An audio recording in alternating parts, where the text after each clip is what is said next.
మాకు మద్దతిస్తే ఓకే, లేదంటే ఏం చెయ్యాలో అదే చేస్తా. ఇరాన్తో యుద్ధంలో తమకు మద్దతివ్వని దేశాలకు డొనాల్డ్ ట్రంప్ ఇస్తున్న సీరియస్ వార్నింగ్ ఇది. ఈ బెదిరింపుల కారణంగానే యూకే యూటర్న్ తీసుకుంది. కానీ నాటో కూటమి మాత్రం ఇది మా యుద్ధం కాదు, దీనితో మాకు సంబంధం లేదంటుంది. ఇక్కడే ట్రంప్ రూటు మార్చాడు. నాటో దేశాలను పిరికి పందలు అంటూ విమర్శలకు దిగాడు. తన దారికి రాకుంటే నాటోకి నెక్స్ట్ బర్త్డే ఉండదంటూ బెదిరింపులు షురూ చేశాడు. దీంతో నాటో కూటమి మనుగడపై చర్చ మొదలైంది. ఇంతకు భీకర యుద్ధంలో అమెరికాకు నాటో కూటమి ఎందుకు మద్దతివ్వడం లేదు? నాటో ఇలానే మొండికేస్తే కీలక కూటమి విషయంలో ట్రంప్ నెక్స్ట్ యాక్షన్ ఎలా ఉండబోతుంది? నాటో కూటమి విచ్ఛిన్నం చేయడానికి డొనాల్డ్ ట్రంప్ ప్రయత్నిస్తాడా? Watch this.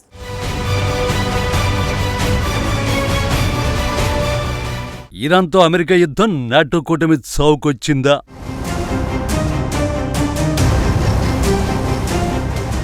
అమెరికాకు మద్దతు ఇవ్వడంపై నాటో ఎందుకు ఆలోచిస్తోంది?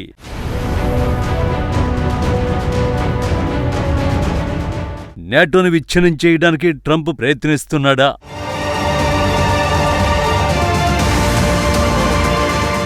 ఇరాన్తో యుద్ధంలో తనకు మద్దతు ఇవ్వడం లేదన్న కోపంతో నాటో కూటమిపై ట్రంప్ చేసిన వ్యాఖ్యలే ఇవి. అత్యంత కీలకమైన హార్ముజ్ జలసంధిని పునరుద్ధరించేందుకు ఇరాన్పై సైనిక చర్యలు తమతో కలిసి రావాలని ఇచ్చిన పిలుపునకు నాటో దేశాలు స్పందించకపోవడంతో నాటో సభ్య దేశాలను పిరికి పందలుగా అభివర్ణించాడు. భవిష్యత్తులో ఈ వైఖరిని గుర్తుంచుకుంటారని బహిరంగంగానే హెచ్చరించాడు. అమెరికా అండలేకపోతే నాటో కూటమి కేవలం ఒక పేపర్ టైగర్ మాత్రమే అన్నాడు.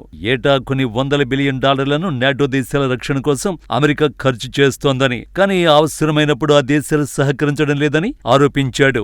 ఒకవైపు ఇరాన్ యుద్ధం కారణంగా పెరుగుతున్న ముడి చమురు, గ్యాస్ ధరల గురించి గగ్గోలు పెడుతున్న ఈ దేశాలు ఆ సమస్యకు మూలమైన హార్ముజ్ జలసంధిని తెరిపించడానికి మాత్రం సైనిక సాయం చేయకపోవడం వారి ద్వంద్వనీతికి నిదర్శనమని ట్రంప్ మండిపడ్డాడు. కానీ ట్రంప్ గురించి తెలిసి కూడా నాటో కూటమి ఎందుకు అమెరికాకు మద్దతునివ్వడం లేదు?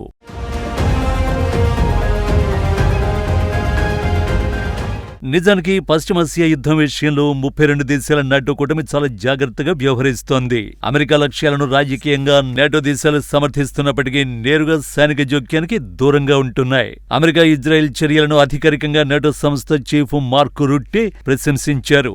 ఇరాన్ అణ్వస్త్ర సామర్థ్యం, బ్యాలిస్టిక్ క్షిపణి బలాన్ని తగ్గించడానికి ఈ దాడులు అవసరమని ఆయన పేర్కొన్నారు. అయితే నాటో ఒక కూటమిగా ఈ యుద్ధంలో నేరుగా పాల్గొనదని స్పష్టం చేశారు. ఫ్రాన్స్, జర్మనీ వంటి దేశాలు ఈ ప్రాంతంలో రక్షణ కోసం తమ నౌకలు, వాయుసేనల్ని మోహరించినప్పటికీ నేరుగా దాడుల్లో పాల్గొనడానికి సుముఖంగా లేవు. ట్రంప్ ఒత్తిడి కారణంగా తమ మిలిటరీ స్థావరాల్ని అమెరికా వాడుకోవచ్చని స్టామర్ ప్రకటించారు. కానీ మిగిలిన దేశాలు మాత్రం అమెరికాకు మద్దతు ఇవ్వడానికి ముందుకు రావడం లేదు. అందుకే రష్యా నుంచి ఎదురవుతున్న ముప్పును ఎదుర్కోవడానికి అమెరికా సహాయం చేస్తున్నప్పుడు ఇరాన్ విషయంలో మిత్రదేశాలు ఎందుకు సహకరించవని ట్రంప్ ప్రశ్నిస్తున్నాడు. ఈ క్రమంలోనే నాటోకు నెక్స్ట్ బోర్డే ఉండదని బెదిరింపులకు దిగుతున్నాడు.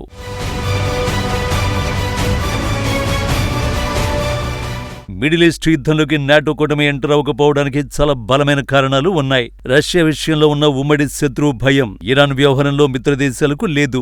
అందుకే అవి ట్రంప్ మాటను లైట్ తీసుకుంటున్నాయి. యూరోప్ దేశాలకు రష్యా పక్కనే ఉంది. యుద్ధంలో రష్యా గెలిస్తే తమ మనుగడకే ప్రమాదమని ఆ దేశాలు భయపడ్డాయి. అందుకే ఉక్రెయిన్కు సహాయం చేసే. కానీ హార్ముజ్ జలసంధి సమస్య మిడిల్ ఈస్ట్ కు సంబంధించింది. అక్కడ యుద్ధం ముదిరితే చమురు ధరలు పెరిగి తమ ఆర్థిక వ్యవస్థలు దెబ్బతింటాయని యూరోప్ దేశాలు భయపడుతున్నాయి. కానీ హార్ముజ్ జలసంధిలో యుద్ధ నౌకల్ని పంపడం అంటే ఇరాన్తో నేరుగా యుద్ధానికి దిగడంతో సమానం. ఇరాన్ దగ్గరున్న క్షిపణులు, డ్రోన్ల శక్తితో తమ నౌకలకు నష్టం ఖాయమని మిత్రదేశాలు ఆందోళన చెందుతున్నాయి. పైగా రెండోసారి పవర్లోకి వచ్చిన తర్వాత ట్రంప్ నాటోను విమర్శించాడు. నాటో ఒప్పందం ప్రకారం ప్రతి సభ్య దేశం తమ జీడీపీలో కనీసం 2% రక్షణ రంగంపై ఖర్చు చేయాలి. కానీ చాలా యూరోపియన్ దేశాలు ఈ లక్ష్యాన్ని చేరుకోవడం లేదని, అమెరికా ఒకటే అందరి భారాన్ని మోస్తోందని ట్రంప్ వాదించాడు. దీనిని వ్యాపార కోణంలో చూస్తూ డబ్బులు కట్టని దేశాలకు అమెరికా ఎందుకు రక్షణ కల్పించాలని ప్రశ్నించాడు.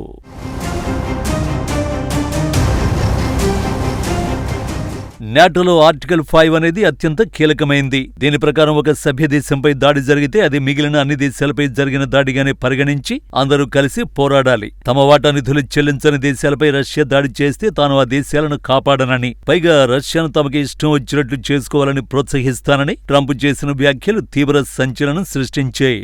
ఇది నాటో పునాదులని కదిలించే అంశం.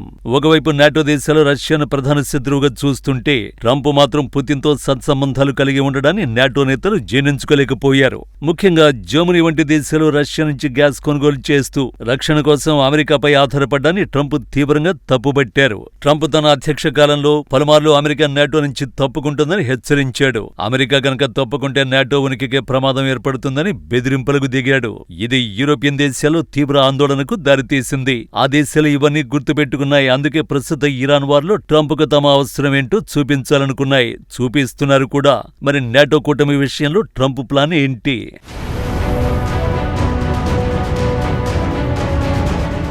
ట్రంప్ బెదిరింపులతో నాటో కూటమి మనుగడపై చర్చ మొదలైంది. కానీ నాటో సభ్య దేశాలన్నీ బలమైనవే. ట్రంప్ ఒక్కడు వార్నింగ్ ఇచ్చినంత మాత్రాన నాటో కుప్పకూలిపోదు. కానీ అది నిర్వీర్యమవడానికి ఆస్కారం ఎక్కువగా ఉంది. ఎందుకంటే నాటో ప్రధాన కార్యాలయం నిర్వహణకు ఏటా దాదాపు $750 మిలియన్ మొత్తాన్ని అమెరికా ఇస్తోంది. దీంతో పాటు నాటో రక్షణ బడ్జెట్లో దాదాపు 60% వాటా అమెరికాదే. ట్రంప్ తలుచుకుంటే ఈ నిధుల్ని ఆపేస్తాడు. నిధులు ఆపేస్తే నాటో మనుగడ ప్రశ్నార్థకమవుతుందనేది ట్రంప్ ప్లాన్ కూడా. అంశం ఏదైనా ఆయన ఆలోచన మొత్తం డబ్బు చుట్టూనే తిరుగుతుందని. కాబట్టి తన వరకు తాను కరెక్ట్. కానీ నాటో నుంచి తప్పుకోవడం మాత్రం ట్రంప్ వల్ల కాదు. 2023లో అమెరికన్ కాంగ్రెస్ ఓ చట్టాన్ని తెచ్చింది. కాంగ్రెస్ ఆమోదం లేకుండా ఏ అధ్యక్షుడు నాటో నుంచి ఏకపక్షంగా తప్పుకోవడానికి వీల్లేదు. పైగా ట్రంప్ అలాంటి ప్రతిపాదన ఏదైనా తీసుకొచ్చినా సొంత పార్టీ నుంచే ఆయనకు సెగ తప్పదు. ఇక ఆర్థిక వనరులు, సైనిక సహకారం కట్ చేసే అంశానికి వస్తే దీనిపై ఇప్పటికే యూరోప్ అగ్రదేశాలు ఓ అవగాహనకు వచ్చేశాయి.